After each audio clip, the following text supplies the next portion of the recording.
Vamos a sumergirnos en uno de los textos más infames de la historia, Mi lucha.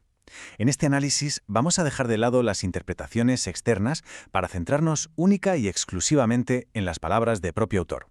La idea es desglosar la ideología que articuló, tal y como él la presentó. Y ojo, porque el libro no arranca como una simple memoria, empieza con una dedicatoria a los mártires de su movimiento. Así que, desde la primera página, el autor ya nos está diciendo que esto no es solo su historia, sino que pretende ser una especie de texto fundacional, una guía para sus seguidores. Bien, para entender cómo se construye toda esta ideología, vamos a seguir el camino que el propio autor nos traza. Primero veremos por qué dice que escribió el libro. Después viajaremos a sus años de juventud en Viena, donde supuestamente nace todo. Luego analizaremos las herramientas que propone para alcanzar el poder y finalmente cuál era su gran proyecto para la nación. Empezamos por el principio. El autor escribe esta obra desde la cárcel, pero que nadie se engañe, esto no es una simple memoria para pasar el tiempo. El prólogo ya revela una intención mucho más estratégica. Lo deja clarísimo. Sus objetivos eran, primero, exponer las metas de su movimiento y cómo había llegado hasta ahí, y segundo, crear algo que, según él, sería más útil que un estudio puramente doctrinario. Vamos, que desde el minuto 1, el libro se concibió como un manual de instrucciones, la base ideológica para su causa política. Vale, pero ¿de dónde sale todo esto? ¿Cuál es el origen de estas ideas? El autor sitúa el germen de todo en su juventud en Viena. Y no la describe precisamente como una época feliz, sino más bien como un crisol, un horno donde la lucha y la adversidad forjaron sus convicciones. El primer gran conflicto que nos narra es contra su propio padre.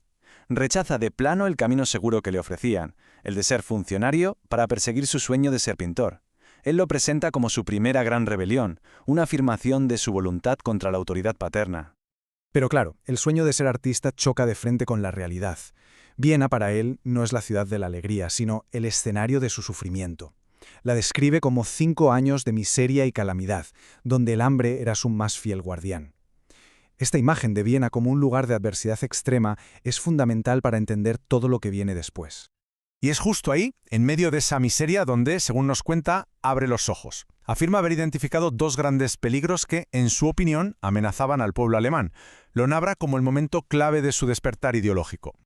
Estos 2 peligros se van a convertir ni más ni menos que en la columna vertebral de toda su ideología. A partir de sus supuestas experiencias en Viena, el autor construye una visión del mundo en blanco y negro, una que define muy claramente quiénes son los amigos y, sobre todo, quiénes son los enemigos. El primer gran enemigo que identifica es el marxismo. Lo presenta como una doctrina de destrucción, una fuerza que, según él, busca demoler todos los pilares de la sociedad, la nación, la ley, la religión, la moral, todo. Para él es una auténtica plaga.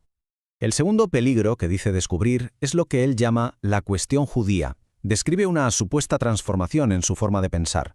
Pasa de ver a los judíos como alemanes de otra religión a considerarlos una raza aparte. A partir de aquí, el texto les culpa de todo, de liderar el marxismo, de controlar la prensa y de corromper la cultura.